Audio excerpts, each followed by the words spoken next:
Hi guys, welcome back again at napadpad na naman nga kayo sa aking boring channel. Ang gagawin natin ngayong araw na to magpapalit tayo ng hub bushing para dito sa EXT microbike. So kung natatandaan nyo sa nakaraang video ko, ginawa natin ito ng remedyo gamit ito para hindi magwigil yung sprocket nya, para hindi siya gumanon ganon, kasi nga yung lalagyan niya dito ng clip maluwag. So yung sprocket niya gumigewang-gewang na ganun, lalo na pagka maluwag na yung mga bushing niya. So ngayon binili natin bushing guys ito ng bakal lahat. Lalagay natin ngayon lahat dyan para tumagal na siya. So sabi nila masisira na daw dito ang hub pagka so okay lang yan kasi wala na tayo ibang paraan na maisip para mapatibay itong nga na to. Kasi yung mga nabibiling bushing na digoma masyadong marupok. So umpisahan na natin guys. Tignan nyong maigi, walang kukurap. Shoutout ko muna si paring Aris, katulong ko siyang magawa ngayon.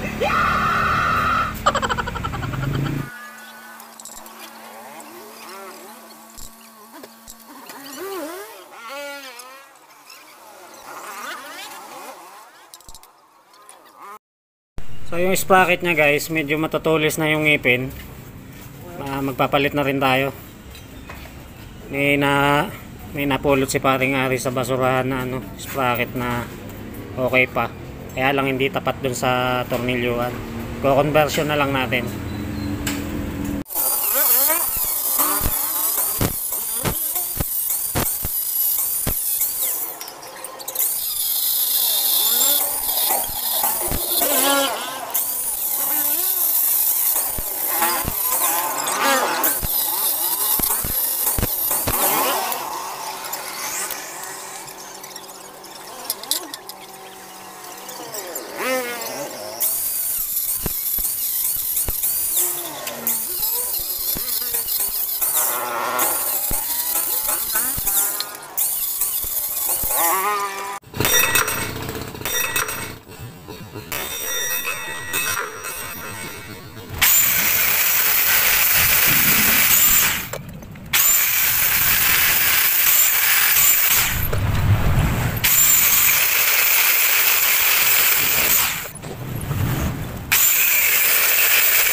DIY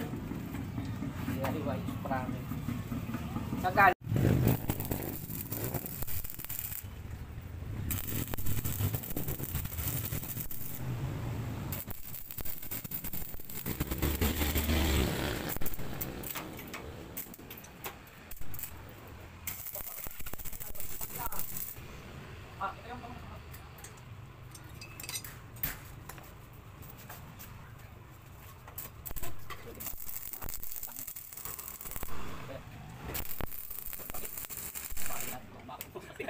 Waklik lang. Waklik lang. Kata kami buhay. Wala ko isip ito.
lalo rito, maluwag po. Kaya parehas na okay.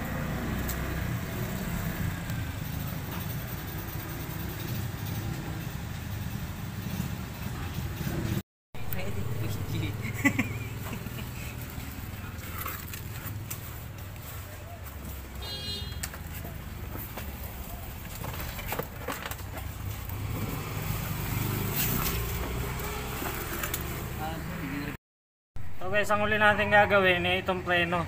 Makapal pa ang brake shoe niya pero namamakat na, ayaw na niyang bumalik. Ayan o.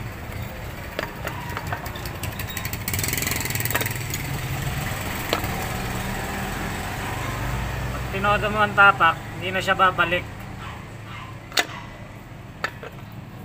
So dahil yan dito guys, i-build up pa natin itong kabila. Yung kabila niya medyo matambok, itong kabila kulang sa haba. I-build up pa natin ang welding yan. Kasi ang nangyayari dyan, pagka medyo manipis na ang brake shoe mo, tumatayo na siya ng ganyan, kaya hindi na siya bumabalik. So kasi nga kulang sa haba itong kabila.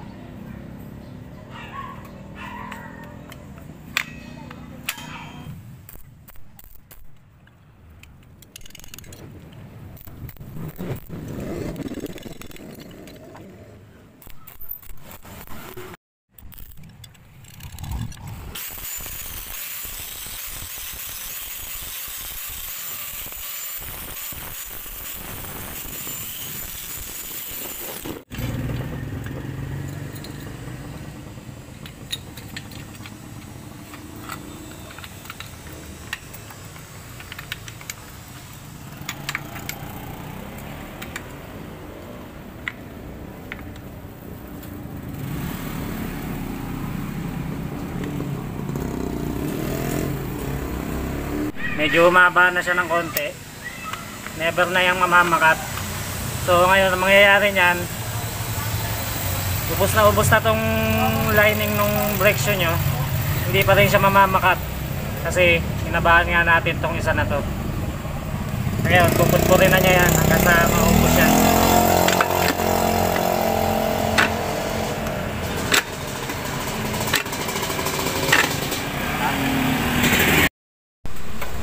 So ito mga tinanggal natin guys. Ito mo, lumiit yung ano.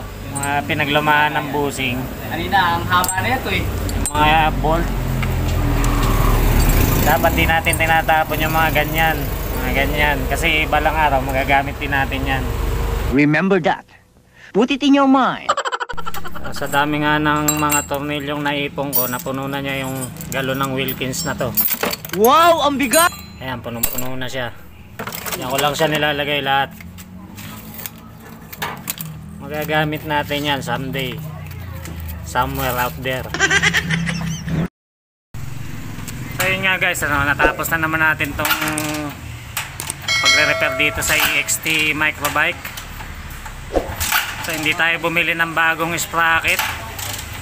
Sa halip na bumili tayo ng bagong sprocket, binili lang natin ng merienda. So medyo nakatipid tayo ng konti. So, subscribe lang kayo sa channel ko guys. Huwag mong subukan. Masisira ang buhay mo.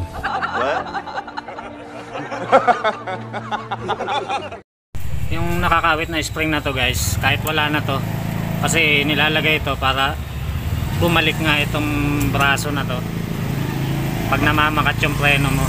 So ngayon hindi na siya namamakat, kahit tanggalin na to, pampahirap lang to sa pagtapak ng preno. Mabigat tapakan pag may ganito. Ang taba pa naman ng spring na to.